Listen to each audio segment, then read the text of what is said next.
Welcome to World Prism. Please subscribe and hit the bell icon for more breaking updates. BRICS began as an acronym for emerging markets but has become a powerful geopolitical bloc challenging the Western-led global order. Originally Brazil, Russia, India, China, and later South Africa, BRICS now includes Argentina, Egypt, Ethiopia, Iran, Saudi Arabia, and the UAE, expanding its reach across the global south. The group's ambition is to create alternatives to Western institutions like the IMF and World Bank, seeking greater autonomy and influence. Recent global tensions, especially US-China rivalry and sanctions on Russia, have accelerated BRICS' push for new financial and political structures. Today, BRICS is a diverse, assertive coalition shaping global trade, energy, and finance, signaling a shift toward a multipolar world. Argentina's invitation to join BRICS in 2023 came during a severe economic crisis, offering hope for new investment and access to the BRICS-led New Development Bank. The move would have strengthened BRICS' presence in the Western Hemisphere, leveraging Argentina's agricultural power and lithium reserves. But the election of President Javier Milei, a staunch proponent of U.S. alignment, changed everything. Milei rejected BRICS, citing ideological opposition to its members and a desire to align with the free world. He formally withdrew Argentina's application, prioritizing ties with Washington over potential BRICS benefits. This decision marked a symbolic victory for the U.S. in the global contest for influence. Argentina's pivot set it on a sharply different path, highlighting the deepening divide in global alliances. Despite Milei's anti-China stance, Argentina's economy remains deeply tied to China, its second-largest trading partner and a vital source of financing. The government relies on a currency swap with China's central bank to stabilize reserves, even as it distances itself politically. Chinese demand for Argentine soy, beef, and lithium continues to grow, with exports to China rising under Milei. China's investments in infrastructure, from railways to power plants, are embedded in Argentina's development. Turning away from Chinese capital would mean sacrificing essential upgrades that few others can provide. Argentina's leaders must balance political ideology with economic necessity, a dance echoed across South America. In practice, economic ties with China persist, proving that pragmatism often trumps politics. At the heart of BRICS' mission lies a bold ambition to reduce the world's overwhelming reliance on the US dollar for international trade and finance. For decades, the dollar has been the backbone of the global economy, but BRICS nations see this dominance as a lever of American influence that can be wielded for political or economic advantage. They argue that the dollar's central role gives the United States unique power over global markets, allowing it to impose sanctions and control financial flows with far-reaching consequences. The freezing of Russia's reserves after the Ukraine invasion was a wake-up call, accelerating efforts among BRICS members to create a more balanced, multipolar financial system that cannot be easily disrupted by any single country. To achieve this, BRICS is actively promoting trade in local currencies, encouraging its members to settle cross-border transactions without defaulting to the dollar or euro.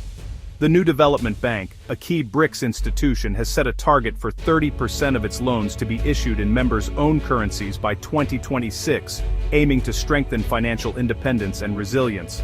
Beyond this, the bloc is exploring the creation of a shared reserve currency, which could serve as an alternative to the dollar for international reserves and settlements.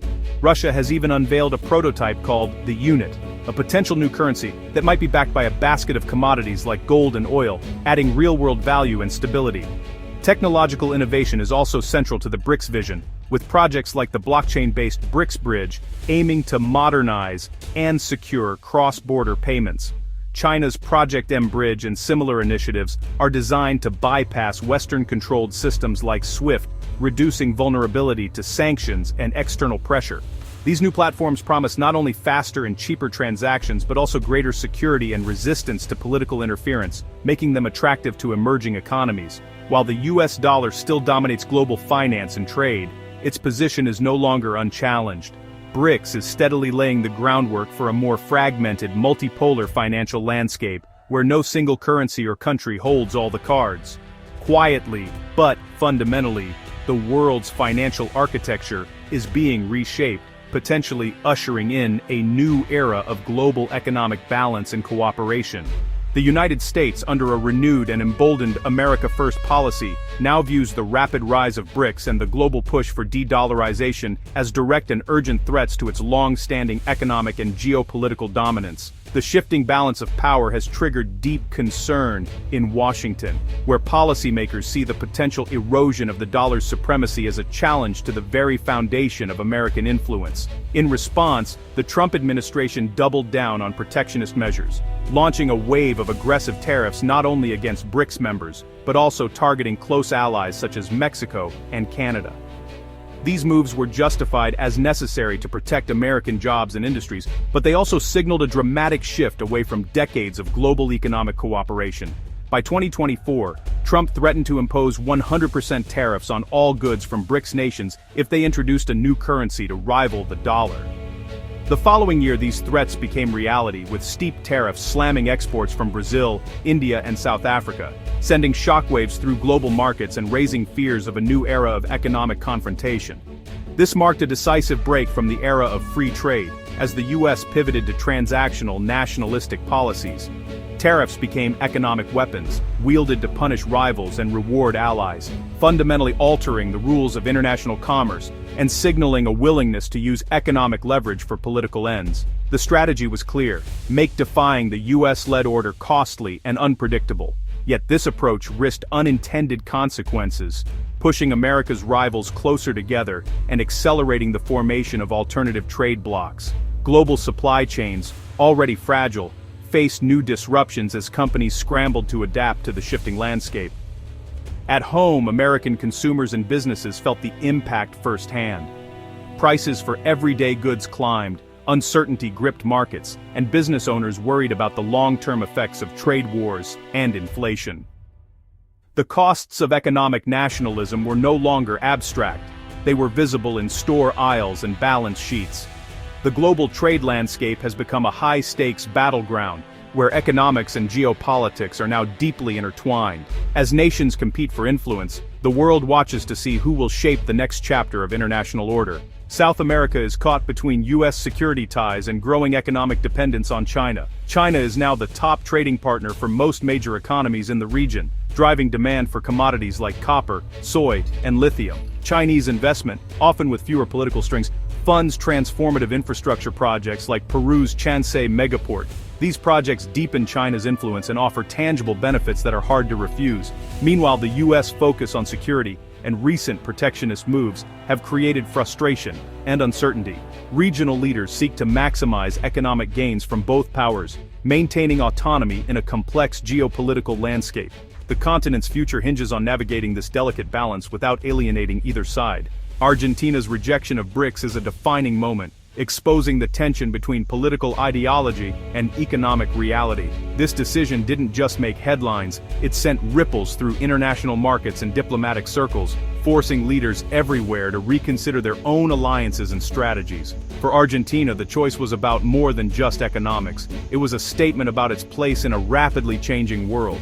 The move gave the U.S. a symbolic win, but also galvanized BRICS to strengthen its alternative systems. As Washington celebrated, BRICS nations doubled down on efforts to build new financial networks and trade agreements, determined to reduce their dependence on Western institutions and the dollar. Global trade is fragmenting into competing blocs, with different rules and currencies replacing the old integrated order. Countries are increasingly forced to choose sides, navigating a landscape where old alliances are tested and new partnerships are forged, often out of necessity rather than choice. The era of hyperglobalization is ending, replaced by politicized, less efficient supply chains and greater volatility. Businesses and workers alike are feeling the impact, as delays, shortages, and rising costs become the new normal in a world where trust and cooperation are no longer guaranteed. Both U.S. tariffs and BRICS de-dollarization are weaponizing economics, raising costs and uncertainty worldwide. Every new policy or sanction adds another layer of complexity, making it harder for companies and countries to plan for the future or invest with confidence. Argentina's story mirrors the dilemma facing many nations: how to prosper amid U.S.-China rivalry. For ordinary people, these high-level decisions translate into everyday challenges, from fluctuating prices to shifting job markets, as governments try to balance growth with geopolitical pressures. The dollar remains dominant, but the shift toward a multipolar currency world is accelerating. As more countries seek alternatives, the global financial system is evolving, with new players and currencies vying for influence and trust. The choices made today are redrawing the map of global power, and the future remains uncertain. In this new era, adaptability and resilience will be key, as nations and individuals alike navigate a world where the only constant is change.